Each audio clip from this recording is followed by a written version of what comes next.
Cuando hablamos de desaliento, de desánimo, podemos tocar varios temas. Y esta noche vamos a hablar de Elías, el siervo Elías. Si usted puede notar en Primera de Reyes, sí, desde el capítulo,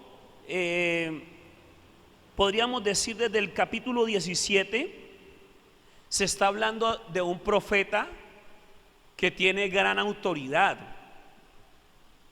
Un profeta que mueve el reino de una manera, el del reino sobrenatural o el reino de Dios de una manera tan especial.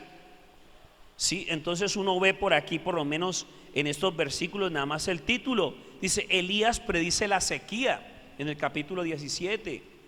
Uno ve por acá Elías y la viuda de Sarepta, el milagro que hizo a la viuda de Sarepta, ¿se acuerdan? En medio de la sequía, en medio de la hambruna. En el capítulo 18 uno ve Elías regresa a ver a Acab. Elías tenía tanta autoridad que le temía un rey. Esos profetas del tiempo antiguo eran tremendos, no como la gran mayoría de los profetas que ahorita se han levantado, un profeta de glamour, muchos que se mueven en presunción. Es como aquel que ve a una mujer embarazada y le dice: mujer, será varón, será mujer, pero será. ¿Ah? ¡Qué profeta! Se mueve en este tiempo, que irás a las naciones, que vas a tener riquezas, que vas a tener una cantidad de cosas. Pero en ese tiempo un profeta se levantaba y la gente temblaba. Ay, ahorita qué irá a decir el profeta. Ahorita qué irá. Cuando un profeta se levantaba era para reprender, para exhortar, para amonestar, para consolar, pero de acuerdo a la voluntad de Dios, no de acuerdo a lo que le parecía a alguien. Porque desde siempre han habido verdaderos profetas y falsos profetas. Y entonces vemos a Elías con una gran autoridad. Elías regresa a ver a Acab, o sea, tenía carta blanca para entrar al salón oval. Es como quien dice: voy a sentarme con el presidente. Y no había ningún problema, no había agenda, no había saque una cita con la secretaria. No, el hombre entraba y hablaba con Acab de tú a tú. Y podían ver al rey llorando y Acab saliendo enojado del salón del rey, y no le podían decir ni hacer nada. ¿Qué le pasó, mi rey?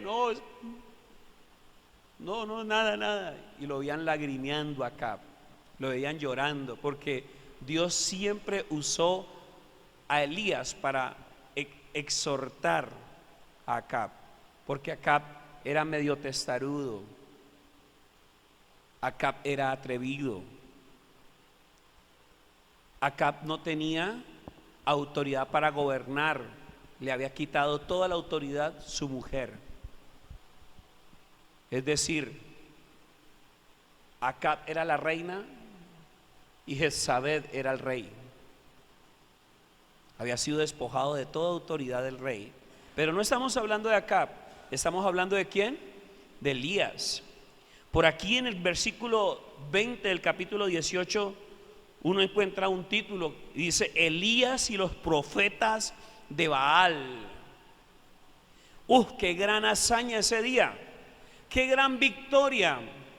Ese día se convirtió mucha gente que estaba siguiendo a los Baales. ¿Se acuerdan de esa historia? Si usted es una persona que escudriña las escrituras, sabe de qué le estoy hablando. Aún pues los nuevos, pues algunas personas que están nuevas de pronto no han pasado por esos textos bíblicos, pero por eso lo estoy resumiendo aquí. Si usted puede leerlo en su casa, sería mucho mejor. Y entonces eran 400 profetas y estaban 400 contra uno, que solamente estaba predicando la verdad, profetizando la verdad, enseñando la verdad, y 400 que estaban enseñando a Baal, estaban adorando a Baal. Y ese día hubo una gran victoria y desde allí fue conocido como el profeta del fuego. ¿Cómo fue conocido? El profeta del fuego. Entonces, y uno sigue leyendo y ve toda la victoria y todo lo que Dios hizo por medio de este ministerio, y uno dice: wow, qué hombre tan tremendo. En el versículo 41, ahí mismo en el capítulo 18, uno lee otro título más de las hazañas ministeriales, de lo que Dios obraba a través del ministerio del profeta Elías o Elías. Dice allí: Elías ora por lluvia. ¿Y qué creen que pasó? Después de cuántos años que no llovía, pues llovió. Y Dios respaldó la palabra profética del profeta del fuego. Desde que el fuego descendió fuego de Dios que consumió el altar, desde ahí el ministerio de Elías fue diferente, fue de renombre, fue reconocido entre muchas personas, y por medio de él muchos del pueblo de Israel que se habían ido detrás de los Baales habían vuelto nuevamente a adorar nuevamente al Rey de Reyes, Señor de los señores, a Jehová de los ejércitos, por medio del ministerio de Elías. Pero la Biblia también cuenta la historia del desaliento, del desánimo, de la aflicción de Elías. Es Elías carnal. No, Señor. Sería muy incorrecto que nosotros nos atreviésemos a señalar una condición humana, así como lo hablábamos el miércoles anterior. Si tú no lo has visto o no lo recuerdas, puedes volver a recapitular en nuestra página de YouTube. Ahí está la enseñanza del miércoles anterior. La naturaleza del desánimo. Y cuando dice ese título, la naturaleza del desánimo, significa de que es algo que está en nuestra naturaleza. El desmotivarnos, el decepcionarnos. Recuérdelo bien. Por idealizar: yo quería que la iglesia fuera así, yo quería que el pastor fuera así, yo quería que mi esposo fuera así, que mi esposa fuera así, que mis hijos fueran así, que los líderes fueran así, que el color de las paredes fueran así. Yo quería que mi alcalde fuera así, yo quería que mi jefe fuera así, yo quería que... Y cuando no es así, uno se desilusiona, se decepciona, y es algo muy natural, pero también es peligroso. ¿Cuántos aprendimos el miércoles pasado de que el desánimo es peligroso? Es muy humano, pero es peligroso porque puede minar nuestra fe, porque puede dañar nuestra autoestima y también puede estancarnos.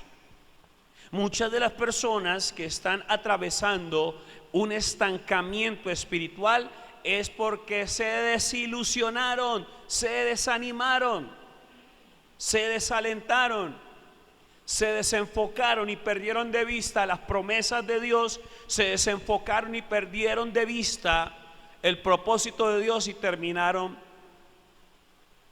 truncados, desanimados, desubicados. Hay mucha gente que en su desánimo tomó decisiones y se fue, abandonó hogar, abandonó empresa, abandonó iglesia, abandonó ministerio, abandonó lo uno y lo otro que empezó. Pues en Primero de Reyes, capítulo 19, nos encontramos que un hombre que hizo descender lluvia y también descender fuego también huyó, se desalentó, se desanimó, se encuevó, se encuarentenó. ¿Y por qué digo encuarentenó? Porque es que desde hace mucho tiempo quizás hubo personas que estuvieron en cuarentena espiritual, cuarentena emocional, cuarentena sentimental. Y llega este tiempo de encierro y de bloqueo, pico y cédula, pico y placa, toque de queda, y fue peor la desgracia. Pero estamos aquí para aprender, y como estamos en la tierra, debemos nosotros emprender nuestro camino al camino de la victoria, a proyectarnos, a entender de que son cosas con las que lidiamos a diario. El desánimo es algo que lidiamos a diario, pero tenemos que enfrentarlo y salir victoriosos. Amén. Primero de Reyes capítulo 19, ya le hice un recuento de Elías. Leamos entonces la palabra del Señor. Acab dio a Jezabel la nueva de todo lo que Elías había hecho y de cómo había matado a espada a todos los profetas.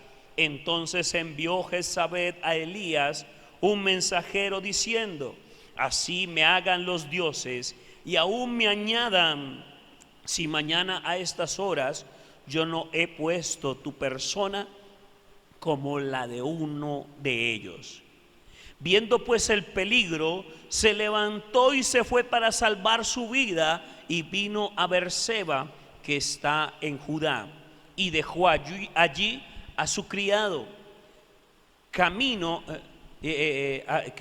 y él se fue por el desierto un día de camino, y vino y se sentó debajo de un enebro, y deseando morirse, dijo: basta ya, oh Jehová, quítame la vida, pues no soy yo mejor que mis padres. Y echándose debajo del enebro, se quedó dormido. Y aquí luego un ángel le tocó y le dijo: levántate, come. Entonces él miró, y aquí a su cabecera una torta cocida sobre las ascuas y una vasija de agua, y comió y bebió y volvió a dormirse. Y volviendo el ángel de Jehová la segunda vez, le tocó diciendo: levántate y come, porque el largo camino te resta. Se levantó pues y comió y bebió, y fortalecido con aquella comida, caminó 40 días y 40 noches hasta Horeb, el monte de Dios. Y allí se metió en una cueva, donde pasó la noche. Y vino a él palabra de Jehová, el cual le dijo: ¿qué haces aquí, Elías? Él respondió: he sentido un vivo celo por Jehová, Dios de los ejércitos, porque los hijos de Israel han dejado tu pacto, han derribado tus altares y han matado a espada a tus profetas. Y solo yo he quedado, y me buscan para quitarme la vida. Él le dijo: sal fuera y ponte en el monte delante de Jehová. Y aquí Jehová que pasaba, y un grande y poderoso viento que rompía los montes y quebraba las peñas delante de Jehová, pero Jehová no estaba en el viento. Y tras el viento un terremoto, pero Jehová no estaba en el terremoto. Y tras el terremoto un fuego, pero Jehová no estaba en el fuego. Y tras el fuego un silbo apacible y delicado. Y cuando lo oyó Elías, cubrió su rostro con su manto y salió y se puso a la puerta de la cueva. Y aquí vino a él una voz diciendo: ¿qué haces aquí, Elías? Él respondió: he sentido un vivo celo por Jehová, Dios de los ejércitos, porque los hijos de Israel han dejado tu pacto, han derribado tus altares y han matado a espada a tus profetas. Y solo yo he quedado, y me buscan para quitarme la vida.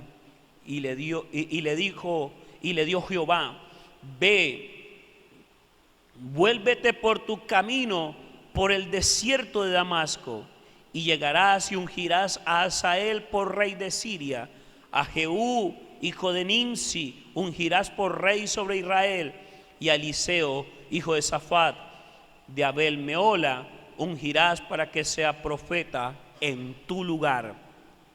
Y el que escapare de la espada de Hazael, Jehú lo matará, y el que escapare de la espada de Jehú, Eliseo lo matará. Y yo haré que queden en Israel 7,000 cuyas rodillas no se doblaron ante Baal y cuyas bocas no lo besaron. ¿Qué puede estar pasando en un tiempo de adversidad? ¿Qué puede estar pasando en mi corazón cuando las cosas no se me dan? Cuando siento persecución.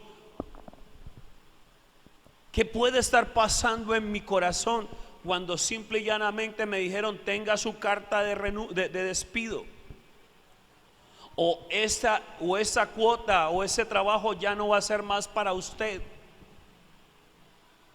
¿Qué está pasando por nuestra mente? Elías tenía en este momento un choque emocional. ¿Quién sabe de lo que estaba narrándole a Dios, cuánta cosa de pronto pudo haber sido realidad? Pero yo me pregunto, si la Biblia habla en orden cronológico, ¿por qué él está hablando de que se han matado a todos los profetas cuando viene de una victoria como la que ocurrió frente a los profetas de Baal? ¿Qué se puede decir referente a eso? Uno como que queda como en duda, uno queda como tácito, uno queda como preocupado. ¿Qué le está pasando a Elías? Viene de hacer llover fuego, de hacer llover agua, de llover agua a cántaros. Viene de profetizar, viene de poner a temblar a Acab, viene de acabar con la plaga de Baal y sus altares, y ahora está en estas condiciones. Uno podría decir, estamos ubicados en el mismo momento. Uno podría decir, estamos ubicados en la misma sensación. Porque ¿cuántos no hemos tenido victorias hoy y mañana estamos contando derrota? ¿Cuántos quizás en este momento están diciendo: gloria a Dios, aleluya, vencí, pero mañana está escondido debajo de la cama, no quiere salir? Y podríamos tener diferentes expresiones respecto a esto. Como dicen, se mató al león y nos asustamos con el cuero. Pero no, fue una expresión muy natural. La preocupación de la amenaza pesaba sobre Elías. La preocupación del desaliento, el desánimo lo habían arropado hasta tal punto que lo llevaron a abandonar su ministerio, a creer que no era digno del ministerio. ¿Y cuántas veces uno no se ha creído así? Indigno de la unción, indigno del llamado, si hablamos ministerialmente, indigno del empleo, indigno de la esposa, indignos del esposo, indignos de tener una bendición. de creer que Dios puede hacer algo especial a través de nosotros. Y viene un sentimiento de indignación, pero no indignación referente a alguien, sino referente a uno mismo. Y a esos síntomas añádale si han pasado años siendo cristiano y usted diciendo y haciendo las mismas cosas, esforzándose como hijo de Dios, y no ve el resultado de su comportamiento y conducta. Eso le pasó a uno de los salmistas.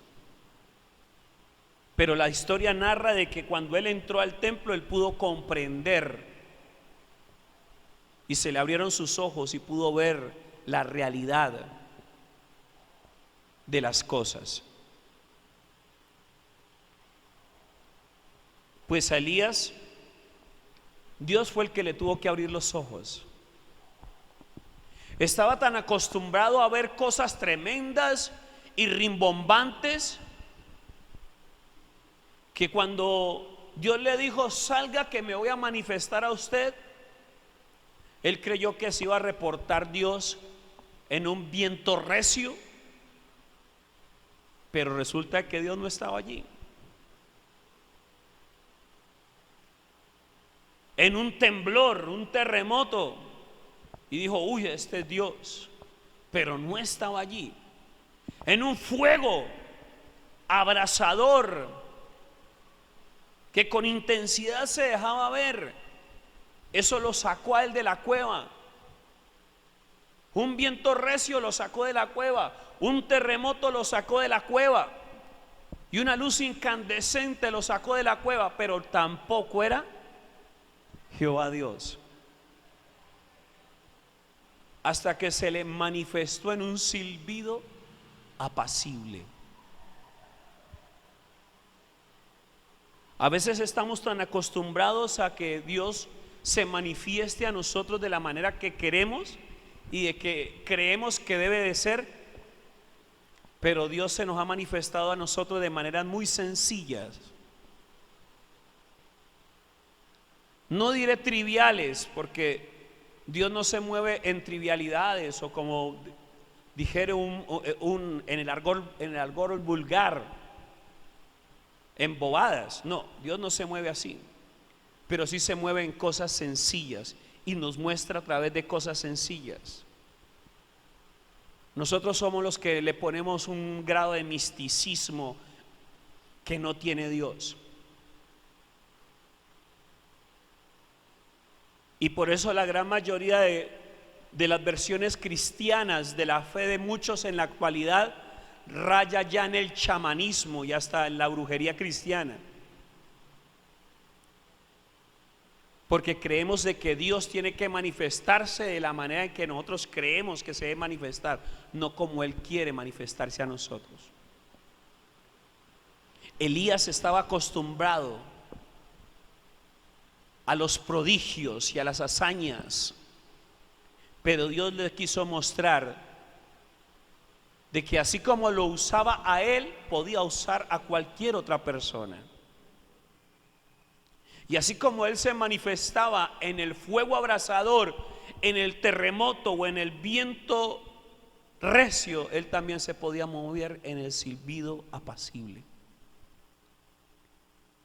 Y así como él creía que era el único que quedaba de los profetas, Dios le reveló de que no era solamente él, sino que habían 7,000 que no habían doblado sus rodillas ante Baal. 7,000 que no habían sucumbido ante Jezabel. 7,000 que a pesar de la hambruna, 7,000 que a pesar de la persecución de Baal y sus profetas, de Jezabel y sus ejércitos, 7,000 que nunca dijeron: abandonamos a nuestro Dios. El desaliento y el desánimo puede tocar la puerta de nuestro corazón, pero es una determinación nuestra el abrir la puerta o nunca más abrirle. Es nuestra determinación el permitirle que anide, que haga nido, o expulsarle de nuestro sistema emotivo o emocional. Es una decisión tuya y mía. Elías remitió esto a Dios, sí, hizo algo bueno, pero ¿saben cuál fue el error? Que huyó. ¿Cuántos notan de que es un error? ¿Será que Dios nos manda a huir o a enfrentar? Que el ángel de Jehová o la manifestación de Cristo en el Antiguo Testamento fue el que lo encaminó y lo llevó a que tuviera un tiempo de cuánto ayuno, de cuánto tiempo en el desierto, camino al monte Horeb, al monte de Dios, 40 días y 40 noches. Porque el propósito de Elías era esconderse. Aló. El propósito del profeta Elías era huir.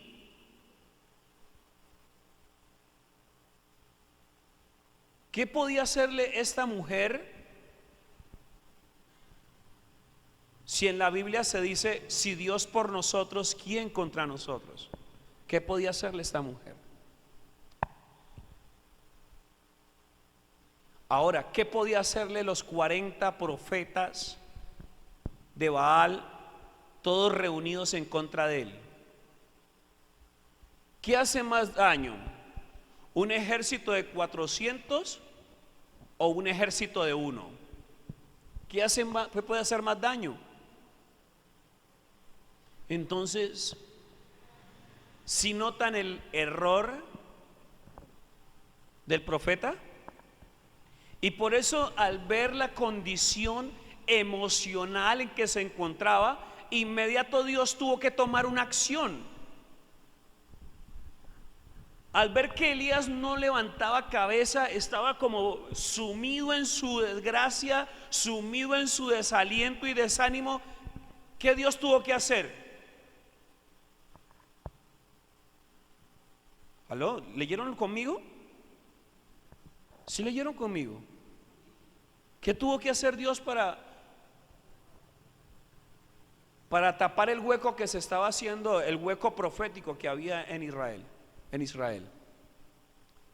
Dios mandó a Elías mismo, a que ungiera a ¿quién? Como profeta, a Eliseo. ¿Y quién había provocado ese hueco? ¿Dios o Elías? Elías, porque Elías no supo enfrentar la adversidad que estaba teniendo, y eso levantó en él toda una crisis emocional. Hay de nosotros cuando le damos lugar a las crisis emocionales. Mire, yo conozco gente que no sale para nada de la casa.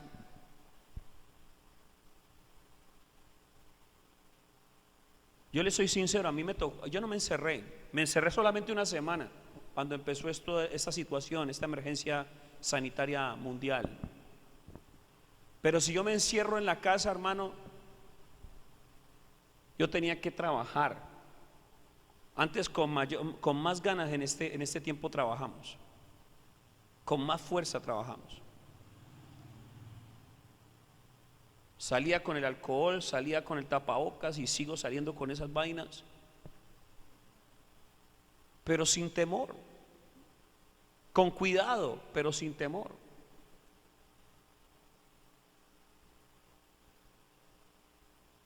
Porque el que se deja llenar, se deja embargar por el temor, ¿qué creen que le va a pasar?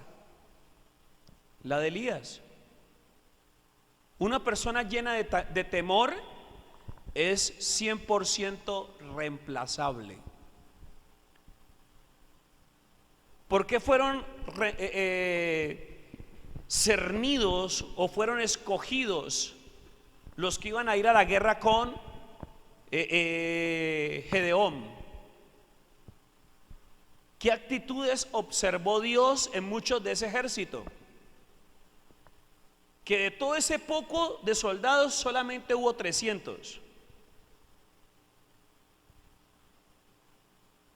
La actitud de lamer el agua. Unos se agachaban y bebían, pero habían unos que se arrodillaban y llevaban el agua de la mano y estaban vigilantes. Una sola actitud delante de Dios deja mucho que decir. Cuando tú y yo somos creyentes, una sola actitud delante de Dios deja mucho que decir. Y por eso en muchos de los casos, por eso ya Dios no se manifiesta a nosotros, por eso ya Dios no nos habla, no nos otorga misiones especiales, ya no nos da privilegios, porque sucumbimos a nuestras emociones. Porque hay gente que cae en pecados sexuales, porque hay personas que caen en pecados graves de hurto, de robo, de mentira, porque sucumbimos a nuestras emociones. Antes de tomar de caer en cualquier pecado, le hemos dado rienda suelta a las emociones humanas. Unas para desaliento, otras para motivación, pero ni aún así la motivación emotiva nos sirve para ser cristianos. Por eso les digo a muchos, esto es que no sentí congregarme, es que no sentí ayunar, es que no siento orar, es que no siento cantar alabanza, es que no siento adorar a Dios. Hermano, siga con eso y verá que para afuera. Y si no nos arrepentimos, lo más probable es que vamos a perecer espiritualmente. Porque nada de lo espiritual depende de nuestras emociones humanas. Nuestras emociones humanas deben ser sometidas a las órdenes espirituales, a los principios de Dios. Que no quieres congregarte, venga a ver, y así sea pellizcándome, voy a llegar a la iglesia. Que no quiero orar, levántese pues. Una desgracia emotiva, mire todo lo que puede hacer. Mi pregunta es: ¿desde qué capítulo se habla del profeta Elías? ¿Desde qué capítulo se habla del profeta Elías? A ver, los bíblicos.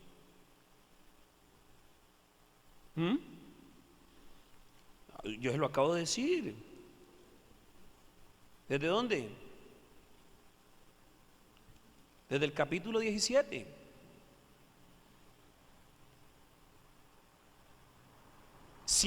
La pregunta es: si el profeta Elías hubiese tenido una actitud diferente, ¿cuántos capítulos más habían sido llenos de la labor ministerial de Elías? ¿Cuántos capítulos más habrían de Elías? ¿Usted puede notar eso? La Biblia le da lugar a lo que hace el Espíritu. ¿Aló? La Biblia le da lugar a lo que hace el Espíritu, no lo que hace la carne. La Biblia le da lugar a lo que hace Dios a través del hombre, no lo que el hombre manifiesta. La Biblia habla de esta situación emocional. ¿Sabe por qué nos pone la palabra de Dios esta situación emocional?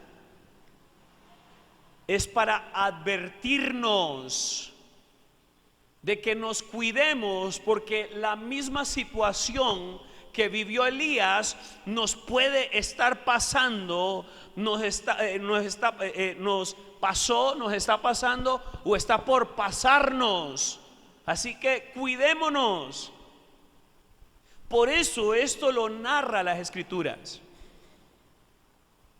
Con orgullo el Espíritu Santo, desde el capítulo 17 en adelante, narra las victorias, las hazañas de Dios por medio del profeta Elías. Oiga, no es gloria de hombres. Hay gente que habla de profetas y por eso Dios no se manifiesta, habla de hombres, pero estoy hablando es de Dios. Dios a través de Elías, de aquel hombre que decía: vive Jehová en cuya presencia estoy. De ese estoy hablando. De un hombre que honraba a Dios, un hombre que era tremendo profeta. Pero el desánimo lo embargó, lo cogió y lo cargó y lo llevó cargado al desierto, huyendo, temeroso. Un hombre que no le temblaba la boca para decir: esto está por suceder y esto sucederá. Y la gente de Israel temblaba. ¿Qué cosas habían en ti y ahorita ya no están? ¿Qué pasó con ese hombre, esa mujer que temían a Dios? ¿Qué circunstancia mundial ha minado tu corazón y ha sacado a flote tus instintos humanos? Porque eso es lo que está pasando en la actualidad.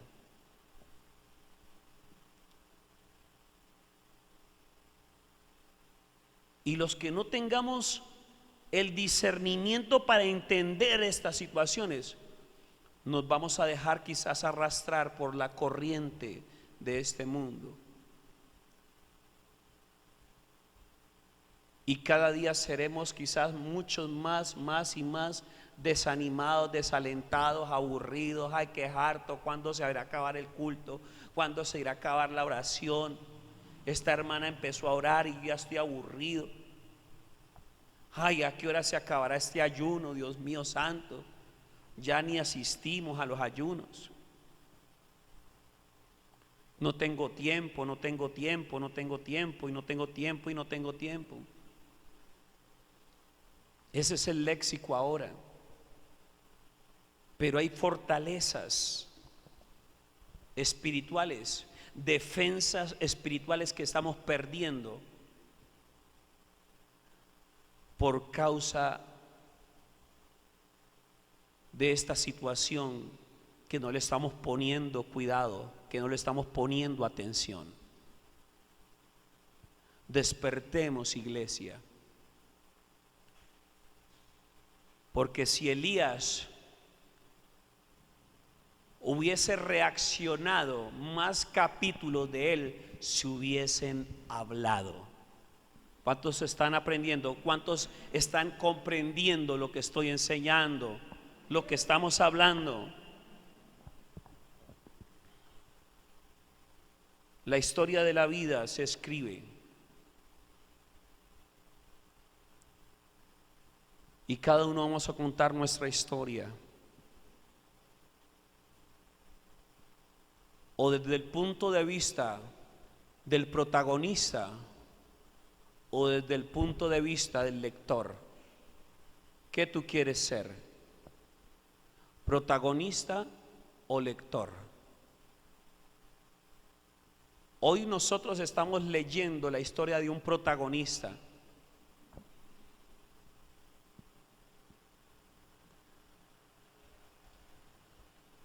Pero en el cielo hay libros que se están escribiendo y que tienen cada uno de nuestros nombres.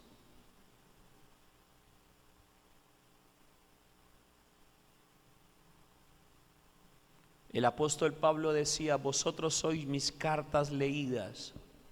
¿Sabe qué significa eso?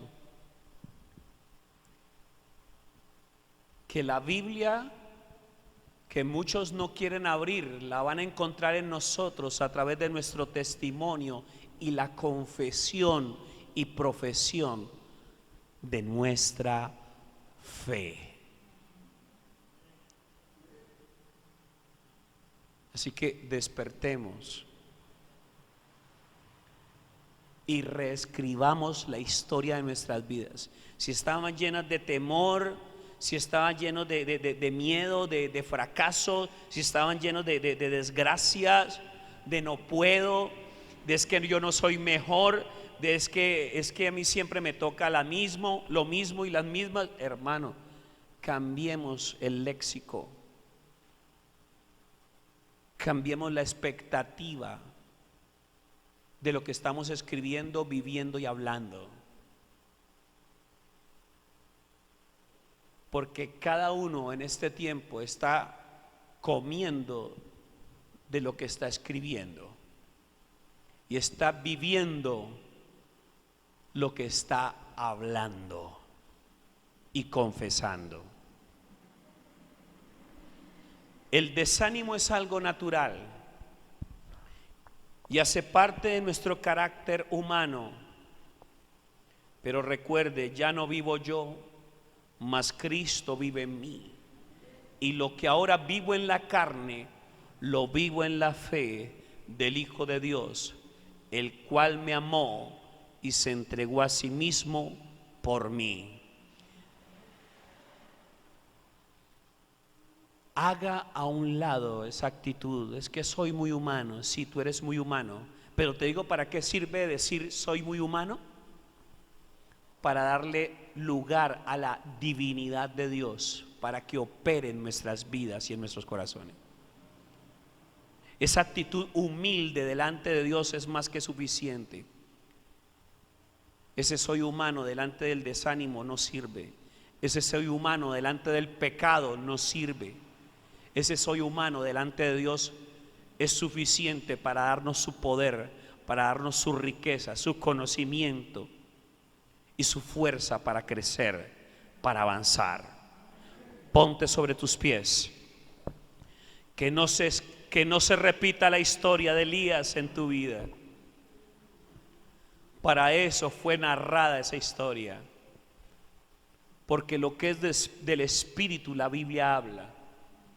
Pero cuando se introduce algún asunto humano, como la desobediencia, el pecado, la mentira, la deshonra, es porque Dios nos está advirtiendo a través de distintos ejemplos que ocurrieron también en esos tiempos bíblicos, para que nosotros no los sigamos, sino que permanezcamos en victoria de la mano del Espíritu Santo.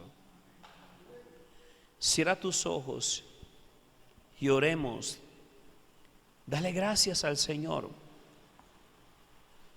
Señor, yo hoy bendigo tu santo nombre y te doy gracias. Tú eres mi vida, Señor. Ayúdame a entender de que yo no estoy solo en la batalla.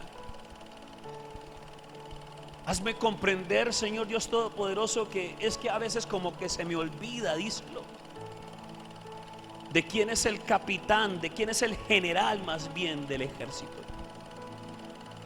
de quién está dando las instrucciones, de quién está revelando el mensaje. Ayúdame, Señor, a comprender más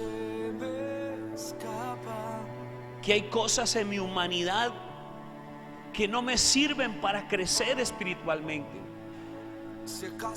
que hay cosas en mi humanidad que lo único que hacen es hacerme cojear, distraerme, desenfocarme. Ayúdame, Señor.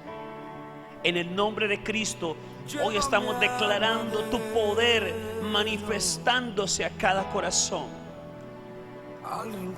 Que esta palabra engendra, Señor Dios Todopoderoso, varones y varonas esforzados, valientes, que saben batallar, que saben pelear frente al desánimo, que saben pelear frente al desaliento.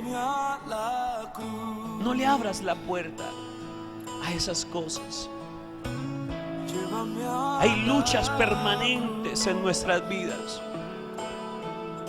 pero podemos vencer en el nombre de Cristo. Recuerda, vuelve nuevamente a la cruz y mira a aquel que es más que vencedor. aquel que también se levantó de la tumba siendo más que vencedor, aquel que ascendió a los cielos para llenarlo todo de la gloria del Padre, que es más que vencedor, aquel que nos ha dicho en su palabra que nos ha sentado juntamente con Él en lugares celestiales. Enfrenta hoy tu gigante. No sé qué estás pasando, no sé a qué te estás enfrentando, pero cada uno va a ver el futuro o el presente a partir del gigante que esté derrotando, a partir de aquella cosa que se esté levantando en su camino, que no le deje pasar. Usa la espada, usa la fe, conéctate, no te desconectes, porque ya la meta está cerca. No te desalientes en el último tramo del camino. Afirma tu fe, confirma tus creencias y demostrémosle al Señor que en lo que estamos haciendo no hay lugar para el desánimo, no hay lugar para el huir, no hay lugar para el esconderse. En lo que estamos haciendo no hay lugar para la queja, no hay lugar para la oscuridad o para el pecado. Concéntrate en tu meta, concéntrate en tu objetivo, en Dios. Dile al Espíritu Santo que alinee tu camino, que te conduzca por sendas de justicia por amor de su nombre. En el nombre precioso y glorioso de Cristo Jesús. Gracias, Señor. Gracias, oh Dios Todopoderoso. Te adoramos, te exaltamos. Levántale ese fuerte aplauso al Señor. Aleluya. Dale gloria al Señor, dale honra, dale gloria. A Él sea la honra, el poder eternamente y para siempre.